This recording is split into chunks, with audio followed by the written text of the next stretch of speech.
Hey everybody, Peter Zeihan here, coming to you from a chilly, foggy Colorado morning. Today we're going to talk about growth patterns and what it holds for economic growth for the world for the future. Take a look at this chart here. Now, this is annual change in GDP from a decade earlier. So you're getting all the long-term trends in one graphic.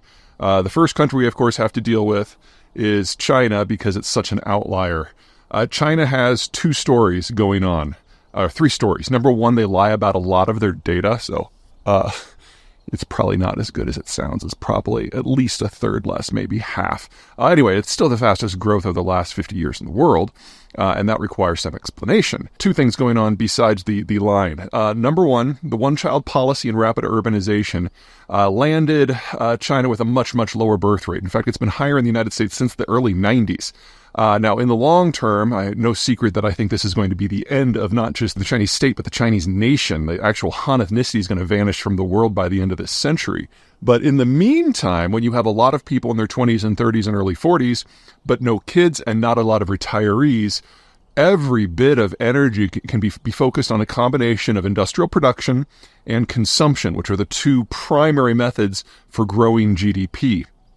And if you have that at the same time, that you are also subsidizing the hell out of your industry, so you have a lot of investment-led production, yes, you do get growth, and yes, it is robust, and yes, it sets records. But it also sets the stage for the second problem, which is why that chart has just collapsed on the right side. And that is that when those people in their 20s and their 30s and their early 40s become in their 40s, their 50s, and their early 60s, then that growth story is over. And you no longer have the workforce that is necessary to keep the activity going. And then all that's left is exports and investment. And that's where the Chinese were about 10, 15 years ago. Well, now in the late 2020s and moving into the 2030s, the people who are in their 40s, 50s, and early 60s move on to their late 50s, 60s, and early 70s. And then it's just over.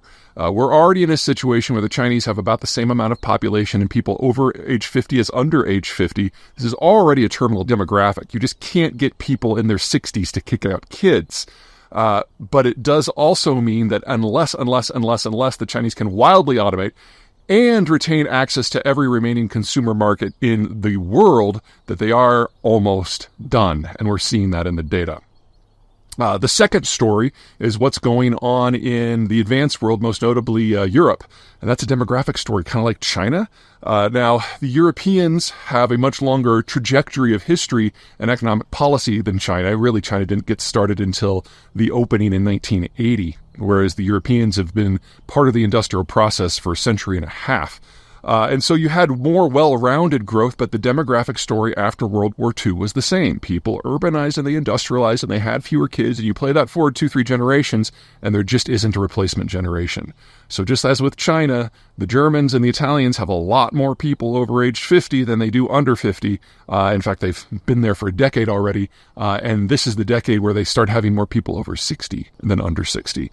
And that is a very different economic model that we have yet to invent, and it's difficult to see how it will have any growth at all.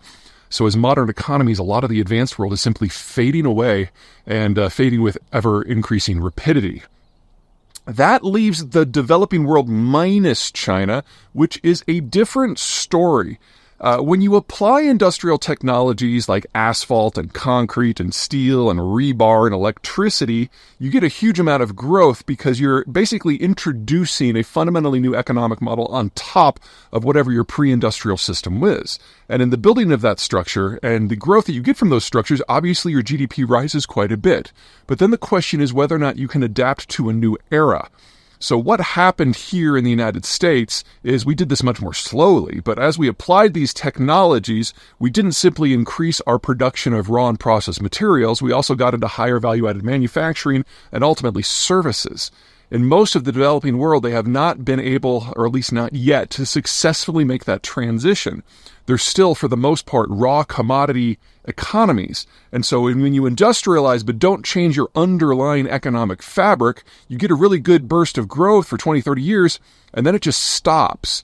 And with the exception of, say, the Northeast Asian tigers like Taiwan and Korea that have made that transition, whether you are in Brazil or Nigeria or even increasingly South Africa, the jump was never made. The 80s, the 90s, and especially the 2000s were great growth decades.